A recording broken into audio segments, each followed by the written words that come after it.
High, আজকের ভিডিওতে আমি একটা বাংলা সিনেমার টিজার মুক্তি পেয়েছে, সেই টিজারটা মানে গতকালই টিজারটা মুক্তি পেয়েছে, সেই টিজারটা রিভিউ দেবো আর কয়েকটা সিনেমা সংক্রান্ত বিষয় নিয়ে আপডেটস দেবো। তো বেশি দেরি না করে ভিডিওটা শুরু করা যাক। তো প্রথমে যদি অঙ্কুশ অভিনীত নারী চরিত্র বেজায় জটিল এই সিনেমার টিজার নিয়ে আলোচনা করি। তো এই সিনেমাটার ডিরেক্টর হচ্ছে সুমিত সাহিল। তো সিনেমাটা মানে টিজারটা দেখে যা বুঝতে পারলাম যে অঙ্কুশ মানে মেয়েদের অত্যাচারে খুব বিরক্ত, সেই জন্য সে মেয়েদের থেকে রেহাই পাওয়ার জন্য মা গঙ্গার সামনে গিয়ে প্রার্থনা করে, মানে মেয়েদের অত্যাচার থেকে রেহাই পাওয়ার জন্য মা গঙ্গার সামনে গিয়ে প্রার্থনা করে। এবার সেই সময় তার যে বন্ধু সেই বলে, তুই যার বিষয়ে মানে যেই নিয়ে এখানে প্রার্থনা করছিস, সেই যার কাছে করছিস সেই কিন্তু একজন মেয়ে। তো এইভাবে শুরু হয়।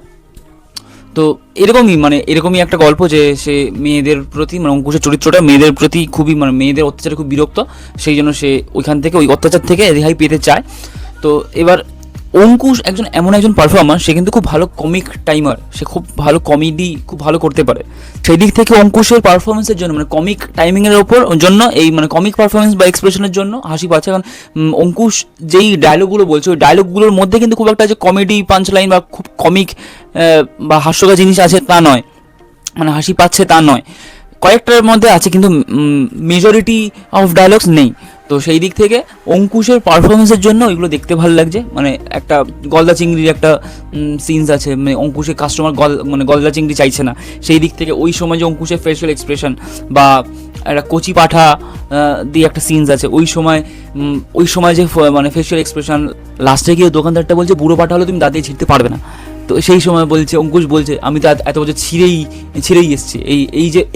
যেইভাবে এই ছেঁড়া যেই ডায়লগটা বলছি ওটা কিন্তু আমাদের জীবনের সঙ্গে আমরা প্রায় বলি আমাদের লাইফের সঙ্গে, এইগুলো ইউজ টু ওয়ার্ড। কিন্তু অঙ্কুশ যেইভাবে এই ডায়লগগুলো থ্রো করছে, ওই অঙ্কুশের থ্রো করা ওই অঙ্কুশের অভিনয়ের জন্য ভালো লাগছে। কারণ অঙ্কুশ খুব ভালো একজন কমিক পারফর্মার। এখানে একটা সিন আছে, সোহাগ সেনকে সোহিনী সেনগুপ্ত যে চরিত্রটা, সেই চরিত্রটা জল খেতে দিয়েছে, বা সোহাগ সেনের চরিত্রটা ভাবছে যে তার পরিবারের সবাই হয়তো তাকে মারতে চায়।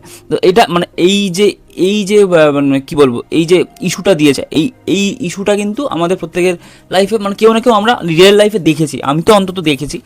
তো এই দিক থেকে এইটা অনেকটা রেলিভেন্ট। কিন্তু এই যে সেই সময় যে সিনটা হচ্ছে যে সোহাগ সেন ভাবছে যে এই জলে প্রত্যেকে সেই সময় সোহাগ সেনের চরিত্রটা বিষম খেয়েছে, সেই সময় সোহিনী সেনগুপ্ত জল নিয়ে এসে পিঠে চাপড় মারছে, সেই সময় সোহাগ সেন বলছে এই ফাঁকে আমার পিঠে দু একটা কিল দিয়ে দিল, সবাই এক একটা কালপিট, আমি খুনিদের সঙ্গে পাস করছি।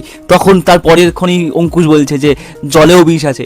এই যে অঙ্কুশের যে কমিক টাইমিংগুলো, এই কমিক অঙ্কুশের পারফরমেন্সের জন্য ওগুলো ওয়ার্ক করছে। তারপরে কারেন্ট খাওয়ার পরে অঙ্কুশের ক্যারেক্টার ঐন্দ্রিলার ক্যারেক্টারটা অঙ্কুশকে বলছে সরো, সেখানে অঙ্কুশ একটা কমেডি অ্যাঙ্গেলে বলছে কি ধরবো, কারেন্ট খাওয়ার পরে যেমন হয় তো সেইভাবে বলছে, বা ছাদে যেইভাবে কারেন্টটা খাচ্ছে, যেই এক্সপ্রেশনটা দিচ্ছে কারেন্ট খাওয়ার সময় যে এক্সপ্রেশনটা দিচ্ছে, ওইগুলো খুবই ভালো।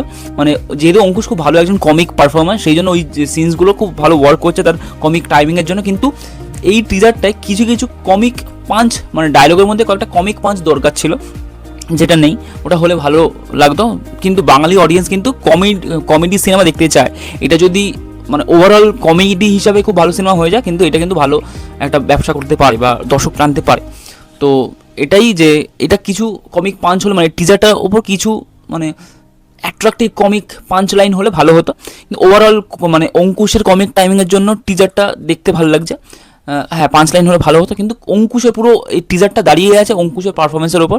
ওই একটা জায়গায় আছে, একটা মেয়ের বিয়ে হবে, সেই সময় মেয়েটা বলছে যে আমি সাদা শাড়ি পরতে চাই, তখন অঙ্কুশের ক্যারেক্টারটা বলছে ও সাদা শাড়ি পরতে চাই, পড়ুক, আমি ওইখানে একটা লাল সুতো অ্যাড করে দেবো, তখন লাল রঙটাও থাকলো। তো এইভাবে যেইভাবে ডায়লগুলো বলছে, ওই জন্যই অঙ্কুশের পারফরমেন্সের জন্যই অঙ্কুশ যেইভাবে ডায়লগগুলো বলছে সেই জন্যই ভালো লাগে।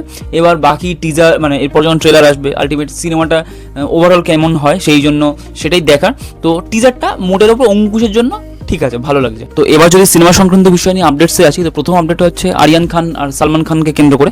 তো আরিয়ান খান সালমান খানকে একটা একটা অ্যাকশন থ্রিলার সিনেমা স্ক্রিপ্ট শুনিয়েছে, যেটা সালমান খানের পছন্দ হয়েছে। এটা একটা ইনিশিয়াল স্টেজে আছে, আলোচনা স্তরে আছে, এখনো কোনো কিছু ফাইনালাইজ হয়নি। তো যদি মানে আরিয়ান খানের এরকম ফিচার মানে প্রথম ফিচার ফিল্মের যদি ডেবিউ হয়, সেটা যদি আবার সালমান খানের ফিল্মের মাধ্যমে হয়, এটা একটা বড় ব্যাপার হবে। তো এটা এখনো পর্যন্ত ইনিশিয়াল স্টেজে আছে, এটা কোনো ফাইনালাইজেশন হয়নি, জাস্ট মানে একটা স্ক্রিপ্ট, একটা আইডিয়া বা স্ক্রিপ্ট শুনিয়েছে যেটা সালমান খানের পছন্দ হয়েছে। এবার দেখা যাক যে সালমান খান একটা নতুন ইয়াং ডিরেক্টরের সঙ্গে আসে কিনা। এবার যদি ভিডিও পরবর্তী আপডেটে আসি, তো পরবর্তী আপডেটটাও সালমান খানকে কেন্দ্র করে। তো সালমান খানের নেক্সট সিনেমা দ্য ব্যাটল অফ গালওয়ানের একটা গ্লিমস আসতে পারে এই 27শে ডিসেম্বর, অর্থাৎ সালমান খানের জন্মদিনের দিন। তো সালমান খানের জন্মদিনের দিন দ্য ব্যাটল অফ গালওয়ানের একটা গ্লিমস আসতে পারে, এটা আপডেট আছে। ভিডিওর পরবর্তী আপডেটটা হচ্ছে বিজয় দেওয়ারকোন্ডাকে কেন্দ্র করে। তো বিজয় দেওয়ারকোন্ডার পরবর্তী সিনেমা রাউডি জনার্দন, যার প্রডিউসার হচ্ছে দিল রাজু। তো আপডেট উঠে আসছে, এই সিনেমায় ভিলেন হিসাবে থাকতে চলেছে বিজয় সেতুপতি, অর্থাৎ এই সিনেমায় আমরা বিজয় দেওয়ারকোন্ডা ভার্সেস বিজয় সেতুপতি দেখতে চলেছি। তো গতকাল মুক্তি পেয়েছে ইয়াশের মানে রকিং স্টার ইয়াশের টক্সিক সিনেমার একটা পোস্টার। তো যেখানে ইয়াশের পিঠে ট্যাটু আছে, ইয়াশ একটা মানে বাথটবের উপর বসে আছে, যেটা দেখতে ভালো লাগছে। যেহেতু রকিং স্টার ইয়াশ এখন বেশ স্টাইলিশ, তো সেই দিক থেকে দেখতে ভালো লাগছে। এবার এই পোস্টারের মাধ্যমে তারা জানিয়ে দিয়েছে যে 2026-এর ঈদে তারা আসছে, অর্থাৎ ধুরন্ধর 2 এর সঙ্গে ডিরেক্টলি তারা ক্ল্যাশ করছে। তো 2026-এর ঈদ কিন্তু বিশাল বড় একটা মানে সিনেমাটিক ক্ল্যাশ হতে চলেছে, কারণ ধুরন্ধর পার্ট 1 এত বড় মানে দর্শকের থেকে এত বড় মানে কি বলবো প্রশংসা পাওয়ার পরে একটা বিশাল বড় হাইপ তৈরি হয়েছে ধুরন্ধর পার্ট 2 এর জন্য। আর টক্সিক যেহেতু মানে টক্সিকের ফার্স্ট গ্লিমসটা অতটা সারা না ফেলতে পারলো, যেহেতু রকিং স্টার ইয়াস তার একটা বিশাল বড় ফ্যান ফলোয়িং তৈরি হয়েছে এই কেজিএফ চ্যাপ্টার 2 এর পর থেকে। তো টক্সিক নিয়ে ওটা হাইপ থাকবে। তো 2026-এর ঈদ কিন্তু একটা ভালো রকম ক্ল্যাশ হতে চলেছে। ভিডিও পরবর্তী এবং অন্তিম যেটা আপডেট সেটা হচ্ছে 3 ইডিয়টসের সিকুয়েলকে কেন্দ্র করে। তো 3 ইডিয়টসের সিকুয়েলের কিন্তু স্ক্রিন প্লে ফাইনালাইজ হয়ে গেছে। মানে আমির খান আর রাজু হিরানির যে একটা সিনেমা আসার কথা ছিল দাদা সাহেব ফালকের ওপরে, যেটা এখন যা শোনা যাচ্ছে সেলফ হয়ে গেছে, কারণ রাজু হিরানির সঙ্গে আমির খানের একটা ক্রিয়েটিভ ডিফারেন্স দেখা গিয়েছে, সেই জন্য এই সিনেমাটা আসবে না।